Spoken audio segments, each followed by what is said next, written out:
everyone, welcome again to another brand new episode of EdCast. And we have today none other than Evelyn Forde with us, an educationalist and a head teacher for many, many years, I guess around a decade now. She's been an ASCL president. And one thing that I probably want to say in your introduction, Evelyn, is behind this extremely rock solid from exterior that we see. While you talk, we've seen a very empathetic, passionate person who wants to bring change in everybody's life. So over to you, Evelyn. Please tell us about yourself, about your journey. How has it been for so long? Thank you for having me on this podcast today. I am delighted to be here. I'll just give you a little bit of background before we kind of dive into the questions and answers session. My name is Evelyn Forde. As you know, I have been in education for about 25 years. I had been a head teacher for 9 years. My journey through education was probably slightly different in that I kind of joined a bit later after having my children and then deciding that I needed to go back into education, get my qualifications and get my degree. And then I decided that I wanted to become a teacher. I only realised I wanted to become a senior leader after meeting somebody who'd done a course which was called Future Leaders, which is a program that was funded by the DfE, and it put aspiring leaders into challenging schools. So I've only ever really worked in those challenging schools because I felt that's where the most need was for people that look like me and for young people to have role models. So I went into education in 1999. I've done a series of different schools, mainly in London, but my first headship was outside of London. And like I said, just kind of moved through and eventually became a head teacher. My last headship, which I've just kind of moved away from, was at Copthall School in Mill Hill in Northwest London. So that was my day job, being a head teacher of a what became a very successful school. I decided that I wanted to do more in the sector, because I could still see that my experiences as a young person, my experiences as a early leader was still there in terms of representation. So I then decided to kind of work with aspiring leaders, doing lots of work in the background, supporting people on their journey to leadership. And I also decided to put myself forward for ASCL president. So ASCL is the Association of School and College Leaders. We have over 25,000 members. So we're quite a powerful voice in the sector. So in 2022 to 2023, I was their president. This year, I am their immediate past president. So I'm still working very closely in the sector. But in August of 2023, I made what some people are saying a very bold decision. I just realized it was the right decision at the right time, just to take a break. And I thought about this before I kind of joined, to have the conversation with you. I'm calling it my gap year, but the more I think about it, I think it's an opportunity for me to decide what next from a place of calm. Because when you're in the headship and you're working every day, very long hours, it can be quite frenetic. It's quite hard to think about what your next career move is going to be. So in taking this gap year, it gives me an opportunity to really think about what next. And in this gap year, I have time to do things like this podcast. Great. So we would actually want to delve into this a little more. We remember you talking about collaboration between a public school and a private school, which happens very rarely, or probably you're one of the few people who started it. But going back to your personal, I understand what you've done in your professional career, but I also know, and that's what I said about empathy when I introduced you. We also know that somewhere inside is some kind of past experience which Yeah. made you do all of this and bring that change in the life of the children. So Yeah. how is it, whatever the first experience and how much, whatever you want to share across, and it's okay if you don't want to share, but whatever your personal past experiences were throughout the journey of you growing up, how did it eventually lead to you bringing that change in education that you wanted to bring in people's lives, children's lives? And what exactly, did it lead to? Yeah, okay. So this is quite well known when I do talks like this or I do a keynote, because I think somebody's starting point, I think, is really important. So I spoke about when I went back into education and having my children, but the bit that I suppose answers your question is that I left school with no qualifications. So I went to school at a time when it was very easy to get lost. It was very easy to get lost in the system.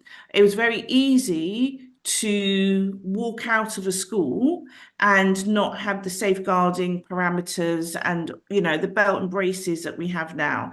And because nobody really kind of checked in on me or really connected with me in school, I became quite a disaffected teenager. Very different to now, where we've got a real lens on all our young people. So it was very easy for me just to say, do you know what? Just going to jump over the fence today. I used to ride the number 8 bus up and down Oxford Street with my friends, and then I'd go back to school, and nobody really missed me. So leaving school with no qualifications is a really kind of pivotal point for me, because when I then decided that after having my 2 children, once I'd had my girls, I then decided that I needed to be a better role model for my girls in particular, raising young women, and I also needed to provide for them, right? So I then made that decision that I had to go back to education. So because I didn't have any GCSEs, I started with a night course just to kind of get me kind of in the zone, as it was. And I then did an access course, which, allows people in my position to get their GCSEs. So I did an access course into higher education. And it was when I was thinking about what next that the lecturer said to me, okay, so what university do you think you might go to? And I just thought, I live in North London. I thought, I'd go to Middlesex Poly. It's down the road, totally fine. And he was the first person that made me think a little bit more aspirationally. And he said, well, I think you might really like going to SOAS, School of Oriental and African Studies. And I'd never even heard of it, didn't even know it was there. So he took me there, he showed me around, I applied, and I went and did a degree in African history and African literature. I then went to the Institute of Education, literally next door, and I did my history degree, my history PGCE at the Institute. And it's because of my own experiences that I didn't want my experiences to be the same for my own children, young Black girls, in the sector, in the system. But I also didn't want it to be the same for the children that I was going to go on and serve, I was going to go and work with and for. So that's really why I am so passionate about the disadvantage gap, making sure that all young people have access to, a really broad and balanced curriculum, not just inside a school, but outside a school as well. And I also wanted them to know that they could be whatever they wanted to be. There's no can't. So, yes.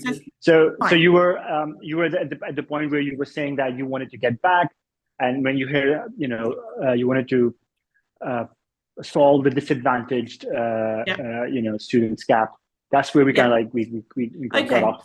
Yeah. So just to kind of conclude on that bit, so my passion, as it was, is very much connected to my own experiences, not wanting my experiences to be the same for my own children, i.e., getting lost in the system, but also not for any young person to get lost in the system. But it's very easy for Black and brown children to get lost in the system. And so that was really kind of my motivator, that I wanted to, first of all, work in a school whereby I could be a really positive role model, but then I wanted to lead a school. So lead a school whereby young people could see a Black female head teacher and think, oh, I think I'd quite like to do that. And so working at Copthall was amazing for me because it was my second girls' school that I've worked in. I've got 3 daughters. So, you know, kind of that kind of empowerment for young women is really, really important to me. What gave you the courage to be, as you just said, African, so I don't like saying that, but anyways, not being British and head teacher of a public school, and then going to an independent school and telling them, okay, let's work together. I mean, where did that courage come from? Yeah, so I suppose it all goes back to the inequalities that we face in the system, okay?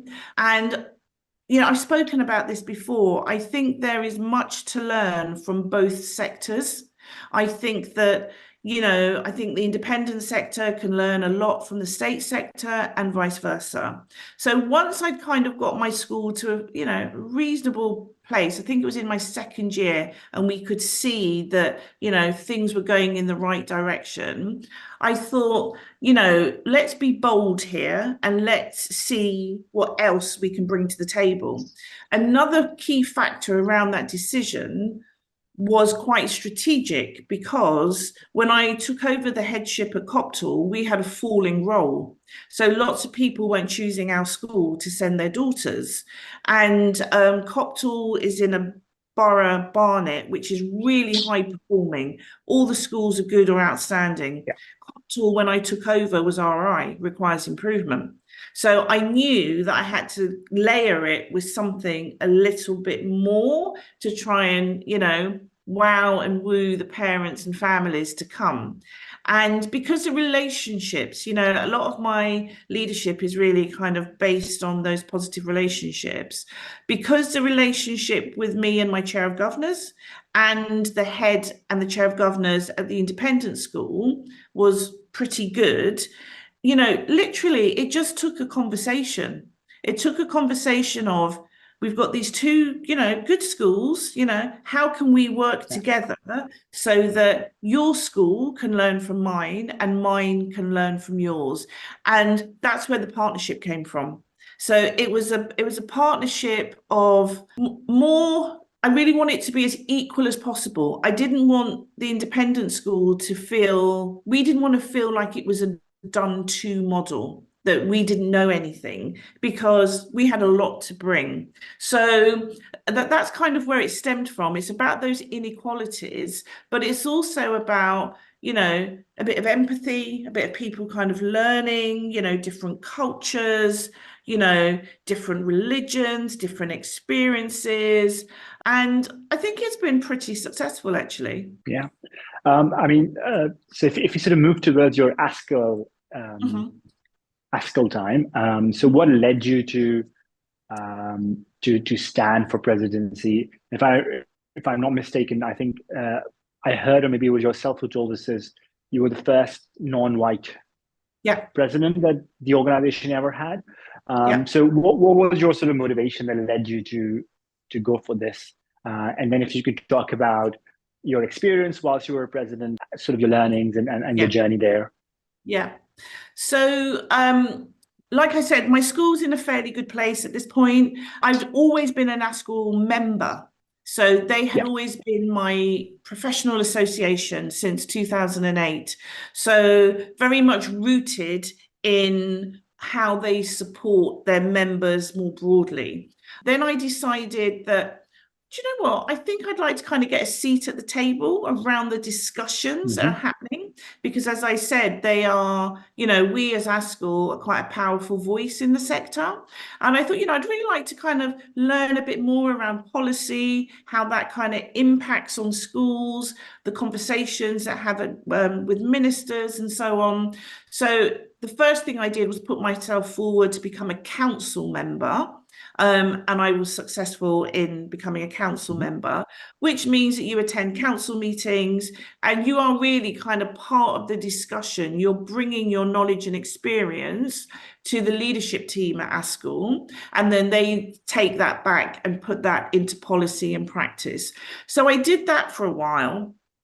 And then, and ASCL will be very honest about this, diversity around gender and race hasn't always been as strong as it is now. So I was sitting in a council meeting and I looked around and I thought, okay, so representation at the senior table here probably isn't as good as they would want it to be. And the president at the time was a woman, an amazing woman called Rachel Warwick. And her presidential theme was around equality, diversity, and inclusion. So, and that really resonated with me, obviously. So, and I saw her and I just thought, wow, you're a brilliant role model for me. This woman just, CEO of a trust and really getting under the skin of EDI. So I kind of looked at her, and I think it's important for all of us to have role models in our lives. And she was a really strong role model for me. So I then decided, I think I'm going to throw my hat into the ring and see if I too could become president of this association. And yes, I was successful. We go through a hustings and then there's a vote and so on. And again, it's about having a voice at the table and also allowing other people in ASCL, but more broadly, to see that people that look like me can get to those positions.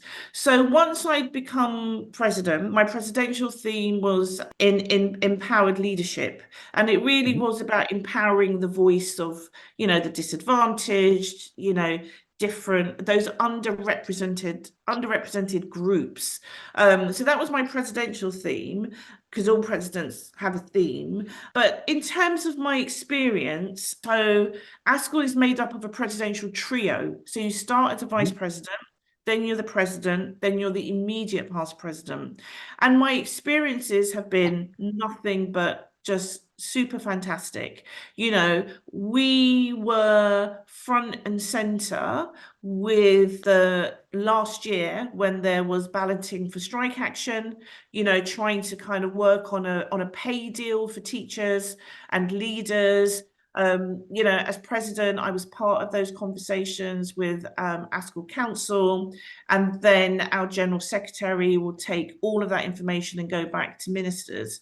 So being able to be part of those really high kind of level discussions has been just really, really interesting. And I think I've learned a lot. I've learned that you sit down and you talk to politicians, and sometimes they will get what we want, but quite often there's lots of negotiation going on, and then sometimes we don't get what we want. But I think what ASCL does is it is becoming more representative of the members that they serve, and so that's a great thing. And the other thing about being part of ASCL, I was was the founding chair of the Ethnic Diversity Network. So when Rachel Warwick set up, when her presidential theme was EDI, she worked on having 3 networks: the Women's Network, LGBT plus network, and the Ethnic Diversity Network. And I was their founding chair. And I'm still very much connected with all the 3 networks still. But for me, again, that's giving people an opportunity to see people in positions where they can really make a difference, So I've learned that being at the table is important. I won't stop trying to be at different tables to have the conversations. And, it's a really kind of humble and privileged position. Yeah. And speaking of that, I mean, it's interesting that before you took up ASCL presidency, that you had those years of actually being on the field as in the teaching position. But as a policy recommendation, so from whatever you've learned and you've seen of the system, as outsiders, I mean, I've never been a teacher, but I've been engaged in the education sector as a social enterprise and as a private tutor. So what we see here is, whilst since Second World War, British education system has become world-renowned as a bench, no, have the teacher retention issue been as much as it is now. And so with respect to this, as a long-term policy, if you were in charge of telling, saying one policy, this is something that you must implement to solve and to rescue our education system, which obviously is dependent on these teachers who, whenever they get an opportunity, whether it's Australia or the Middle East or even the independent sector, they move away and they change their career. So it sort of tells us that they're in for fulfillment, but the problems around workload and even the pay is so great that it sort of pushes them away to get out of the system. And so what policy recommendation, something that has a long-term impact, that your experiences would sort of give to the government, that this is one thing that you must do? Would it be pay related? Would it be leadership related? What would it be? It would be all of those. And I think the best way to capture it is under the umbrella of conditions of service.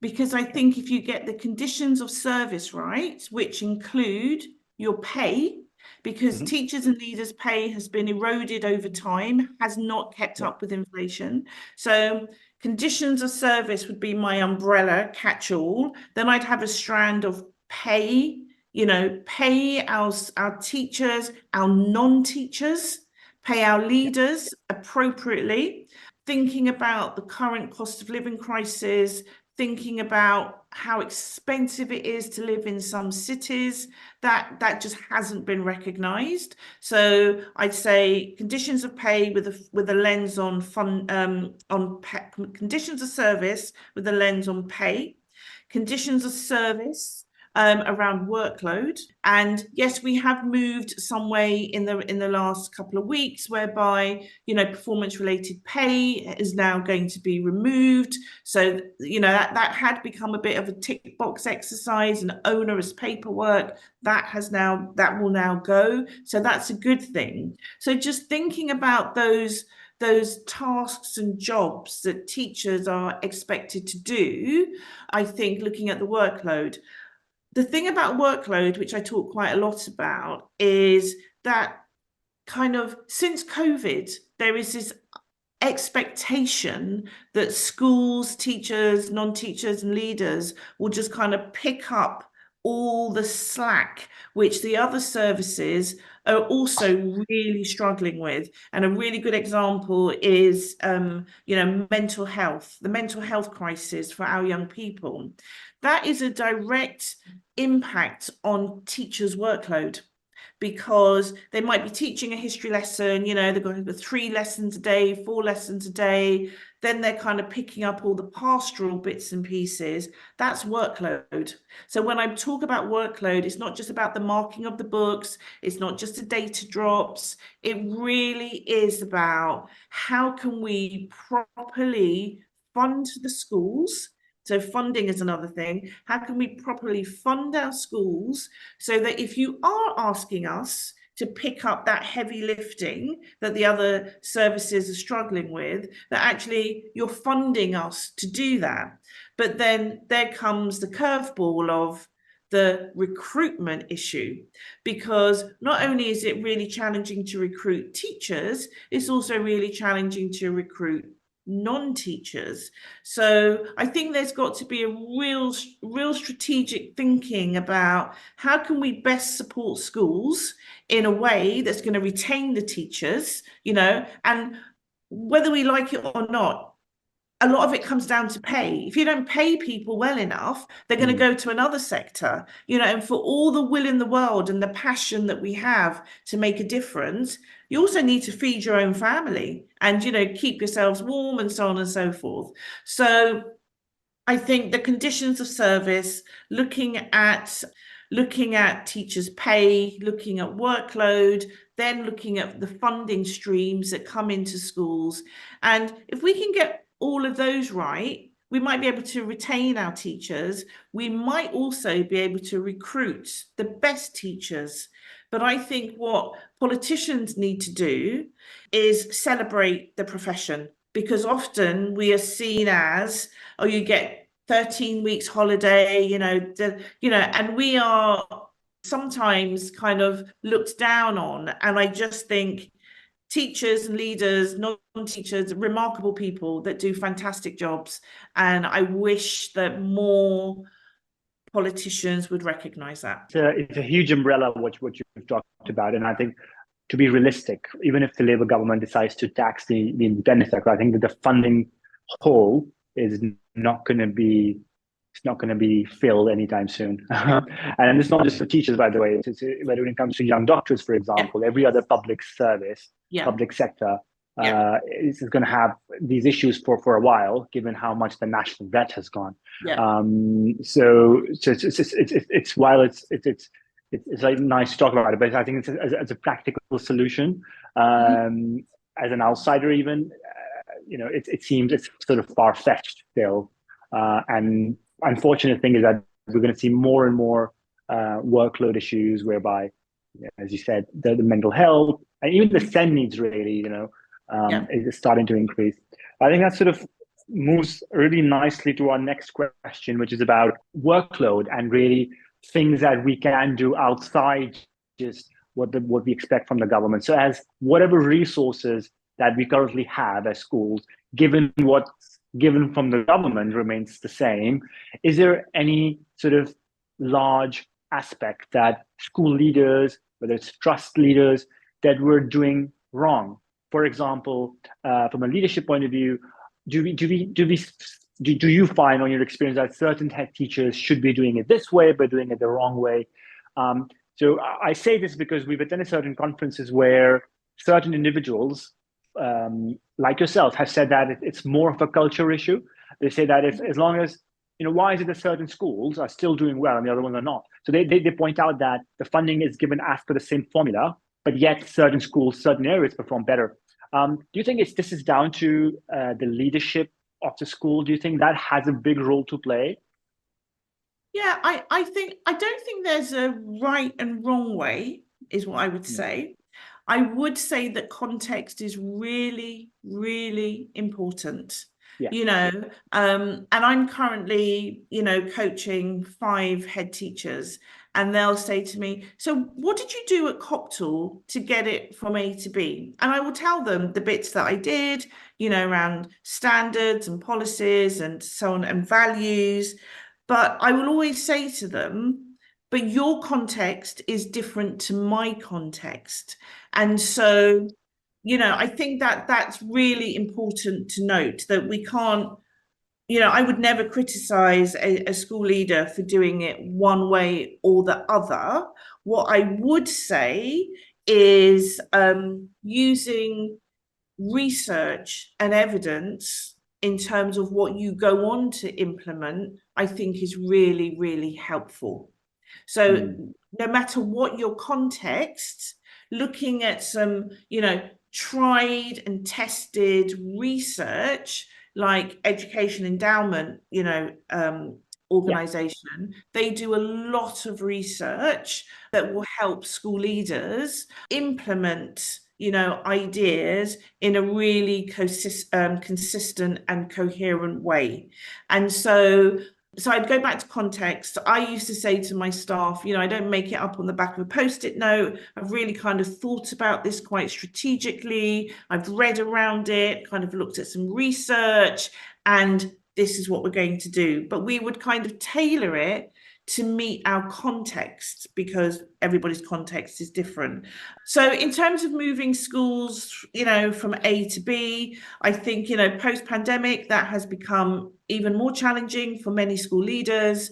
You'll have read the stats about young people not attending school, and that's often a legacy of COVID. And that goes back to the resources of not having, you know, the staff to be able to try and get them back into schools. So whichever way you cut it, I think it goes back to the government, whether that's Labour or Conservative, and I'll declare hoping it's Labour, that they come with some real kind of policies. Yes, I know they don't have a lot of money to start with, but some clear policies that will, in the long term, serve our leaders and our schools in a much better way, so that they can begin to implement those changes that are needed to improve the outcomes for young people. Interesting. So just a related question to this. So when you talk about resources, so in terms of research, so just like that. So we're members of this organization called ISBL, which is kind of like for school business leaders, and they run these programs, and we attended their conference as well. So we have, and obviously you mentioned an education endowment fund, and then we have other organizations mandated by the government using public money to conduct research and to help the school sector, whether it's upskilling or networking or even pedagogy, right? So we have these sort of things that. But one particular area that I wanted your opinion on was around outside school, after school clubs and tutoring.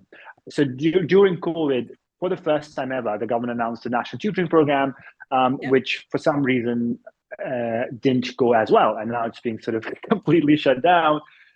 Whether it's down to the tutors not pulling their weight, or down the management of the program not being there, or down to the funds not being available, whatever the case, it's an experiment that this country has had now. But what it has done, it has brought tutors and schools being closer, teachers and tutors being closer. And us being involved in this sector, we do find that to be a teacher, it just takes so much qualifications and this and that. Whereas to be a tutor, if it's the same information, you know, if it's about imparting education, it's easier for me to be a tutor in the country than to be a teacher, and therefore, and that's what I did actually for myself, somebody who's passionate about education. And so, what I want to ask you is, what has your experience and your opinion on the subject? How much do you think tutoring can help in education of a child? Do they have a role to play? Does the government should continue or keep giving attention to this arm of education in the country? Yeah, okay. So I would say that if we go back to the previous question around what policies could change, okay? So this is an ideal world, okay? But I am realistic. But I will start with, in an ideal world, if our schools were funded better, if our teachers were paid better, and if their conditions of service were much better, then there is more likely to be the time and scope for the schools themselves to implement and give that additional tutoring if it was required. Okay, so if you had this ideal package, then you know, it would be the teachers that know the young people, because let's go back to relationships. If the teachers that know the young people, they then had the time in order to do that additional tutoring, then that would be amazing, okay? We're not quite there in some schools, okay? So therefore, is there a role for outside tutoring? Yes, if it's done properly, okay? So I used a company years ago, can't remember its name now, to do tutoring in like 2 schools that I'd worked in. And they would come in and they would kind of sit with the children and build a relationship first, and then kind of work with them after school. And that worked fine, but it was coming out of my budget. So it was coming out of my budget. It wasn't part of the national tutoring and all of that. And I can see how that did help, okay? But I think when leaders make a decision to use an outside company, whether that's for tutoring or whatever else, they've got to do due diligence, and it's got to be context specific, and it's got to be that they have been very forensic with their own internal data, so that what the tutor is offering and providing for that young person is exactly what they want. I don't think it can be a scattergun approach. I don't think it can be one size fits all. I think there's got to be that forensic analysis of the data, and then think, okay, so I've got this small cohort and they need X, Y, and Z. I don't have the staffing, again, recruitment and retention. You might not even have a maths teacher in a class, in a school, right? You might not have your qualified maths teachers. So therefore, if we go back to the life chances of the young people, because that's why they walk in the school gate, it's their life chances, then yes, I think there could be a role for outside companies to work collaboratively with schools so that the young people kind of get the best from any tutoring, any outside tutoring. Yeah, I can see there's a role, but in an ideal world, our schools would be able to kind of do it all themselves. Life is that simple. We all know exactly. No? Yeah. Yeah. So I mean, just to add in there, really. So the ideal world, comparatively, what we find compared to the government sector does kind of exist for the Eatons and the Harrows, right? So I work with the independent sector now. They have tremendous amounts of resources, not only the parents but the school itself. But yet what I see there is more tutoring is done in the independent school sector, not via the school, but the parents, than they can ever be, and then that's just a 7% of student population. So I think, speaking of the ideal world, I think what happens is the moment they have these extra resources, yet they choose to go for outside school support, which kind of tells a really different policy implication out of it. If a public school becomes as resourced as an independent school, yet it's not solving the issue of students, not.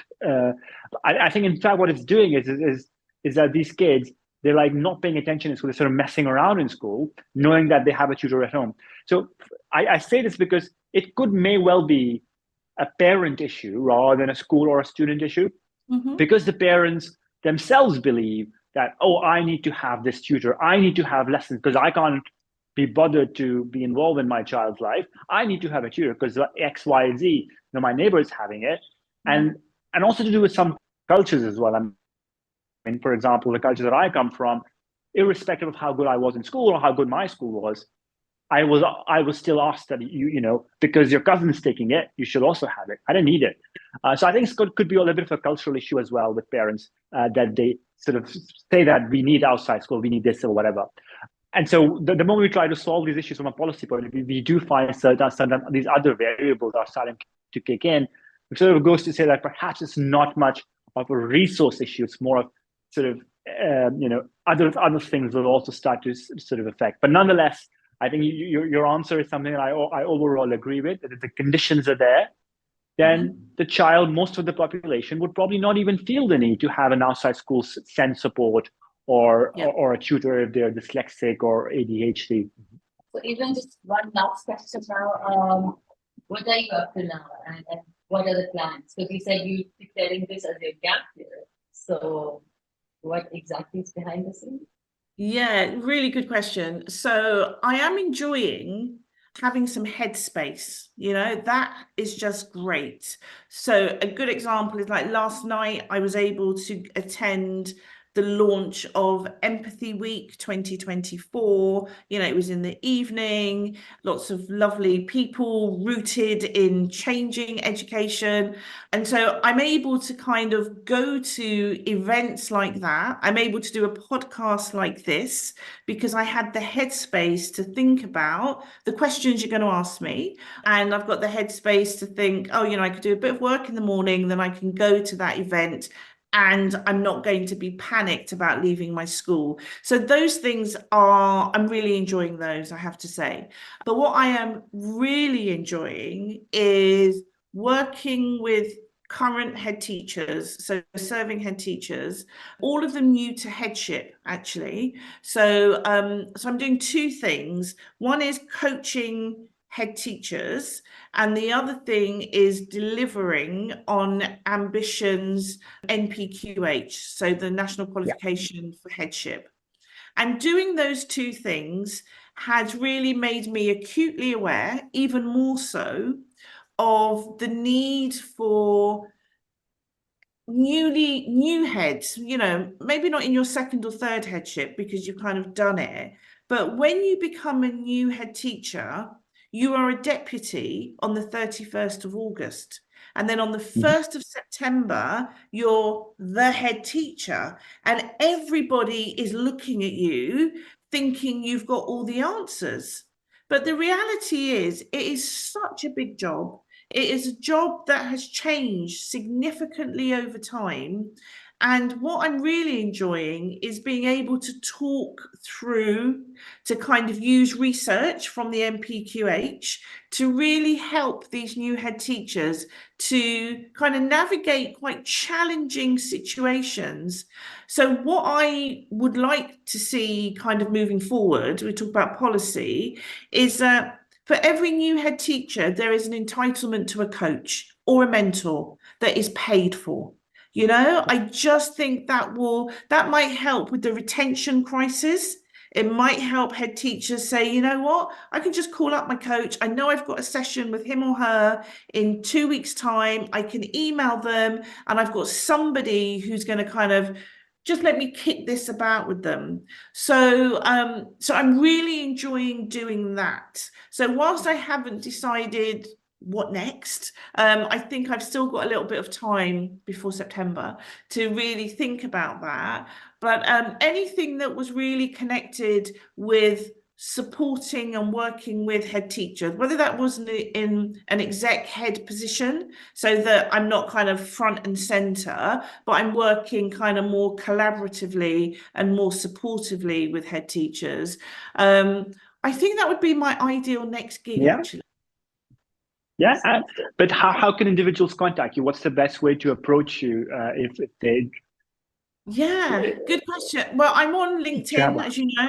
Okay. I'm on Twitter, as you know. Okay. So that's how people can kind of get hold of me.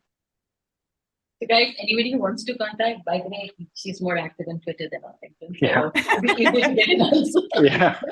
Good access. But just before we conclude, one thing that we really want to add is we started this podcast series to understand the challenges that head teachers and school leaders go through and see how all of us who are listening can understand them.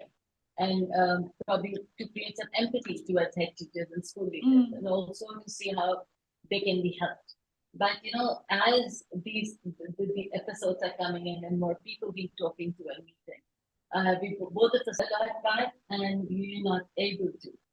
And I think that's beautiful. You know what you said? You said that you're taking a gap year, but actually it's not a gap year. Contact details in the description section. So anybody who wants to reach out to Evelyn can directly. So we'll put the Twitter link and her little profile sort of very briefly. So thank you, Evelyn, for attending. It was very, very good, very insightful to listen to you. My pleasure. It feels like the screen has frozen. Stay in touch.